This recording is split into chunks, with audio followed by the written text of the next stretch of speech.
Back-to-back wins, first time this season. Yep. How does it feel? Feels good. You know, I think we keep asking the players to tick boxes. You know, and a side note, we hadn't won in the red uniform either. You know, so it was a matter of that. We haven't beaten Colorado yet in our MLS existence. So, as a group, trying to find out what we can do and what we're about, we're trying to tick a lot of boxes. You know, and for me, it was very, very important that we kept a clean sheet tonight for Donovan, for the back four to actually try and have something to build off, and we've kept challenging them, but to get a win and for that to be the first time this year, it's another box that we can tick. Now, my question is, can we go and do something in Colorado? Can you talk a little bit about the defense in terms of how they played, particularly Forrest and Musker? I know the back four probably have. Yeah, I look at the back four, but I think they had some chances, but we had some phenomenal chances we should have capitalised on. Horst and Musquera, I thought, were first class. I think they challenged for everything. Their understanding was fantastic. They played with urgency. They played with a lot of maturity. I think, you know, the second half for me was definitely not the way that we wanted to play. It wasn't pretty, but we found a way to win. And we've kept challenging the group to play with maturity and find a way to win. So it was a good second half in many, many ways. And those two, I think, led by example. This obviously is going to be the first go at it, but what's really kind of your plan in terms of talking now to Caleb, kind of assessing the game from his point of view as well? You know, I've got to be respectful for what he's doing in Akron, and it's very, very important that he focuses on that. We'll be in contact when it doesn't interfere with his schedule. I think that's the first thing that needs to be noted. But with Caleb, he sent DVDs, he sent game notes, he sent stats from every single game, and has been for a little while now. So in moving forward, we give him our individual player reviews, and constant communication will be in effect to look at what we need to move forward. So Caleb will not be looking at the system, the style, all of that. He'll decide when he comes in. What he's looking at is the individual performances of players. And do you think that knowing now, the players now knowing that they have their next coach watching them, did that kind of inspire guys a little bit? I don't think so. It's been that way for a while. We share more with the players than we do with the media.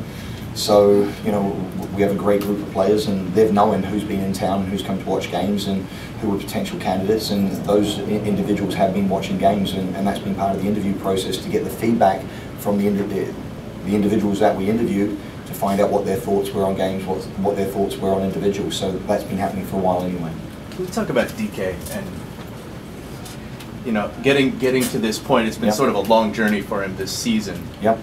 I had DK in second division. He was a handful, and you know, in the first year in MLS, ruptured Achilles. I think he showed a great level of commitment to the sport and the organisation by making a recovery in 5 months. He came back and he was in good shape in the start of the season, but really didn't have a look or a chance to get into the team. And you know, when a player doesn't get a chance to play for the team or in the squad, they lose a little bit of interest. So it was important for me to get Bright DK out on loan, get him back, get him energised, get him, you know, match fit. And when we brought him back in, he started to show the old Bright DK in trainings, which he's a handful. And you know, he's not a player that you would, you know, tick the box for finesse, but it's the end result that's very, very impressive with Bright DK. And with him, his movement, his honesty, his ability to challenge for things, his ability to run the channels and to get on the end of things is very, very impressive. And for Bright, you know, it's a new lease of life. 2 goals now in 3 games here, I believe. You come in and things out there tonight? Sells his own. Jeffrey, you're older. You go first. Then Matthew.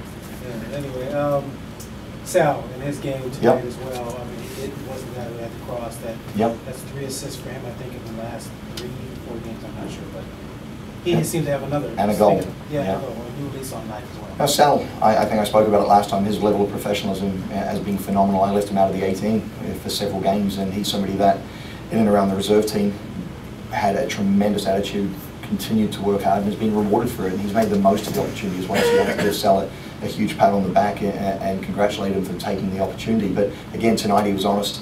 And with Sal, the left back is always going to have a torrid time. They've got to look after Sal for 90 minutes. He has the ability to go past people, has the ability to link up, and he has been very, very effective. And you know, I'm happy for the guy.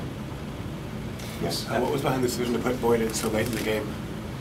Boyd, it was a matter of, he's very, very intelligent, and for me, you know, it's a different situation from last week. We needed somebody to look after 3 players because Thomas was dropping back in, Lorenowitz was dropping back in, and they're 2 central defenders. They were trying to still use them to play out of. And with Bright, sometimes a little bit too honest and overcommitting and allowing them to play out. With Boyd, you know, he's a very intelligent player, and getting him to sit to stop those two from being able to play out was my reasoning for that. And also, he deserves a lot of respect, and you have to look after him. So with Boyd, you can't suddenly start to cheat and capitalise and start to push an extra central defender higher, because he has the ability to finish and capitalise on opportunities. How do you take these last 2 wins that you've had and go into Wednesday's road game and try and get your first road win of the season? I think we have to, you know, look at the momentum and the confidence. For us, we have to go in, we have to play a little bit better than we did in the second half.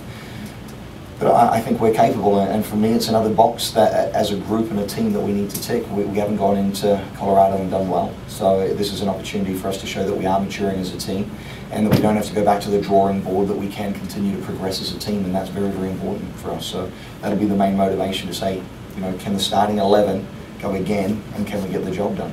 Because now we've got a consistent starting group with 1 or 2 people that can come in, and I think, you know, the unity tonight in the way in which we defended in the second half showed that. Last one, please. Could you talk about three goals in Colorado last time? How much did that play into the motivation of the defense tonight? It has to a lot. You know, I can't get in the head of every single player, but if that was me and you conceded 3 goals in Colorado, it would certainly be a motivating factor to show that we can compete, we can do well in this league, and we can do well in Colorado. So, you know, I go back, it's a box that we need to tick. We need to show that we are maturing and developing as a team, and can we get the job done on the road? Thanks, everyone. Thank you, guys.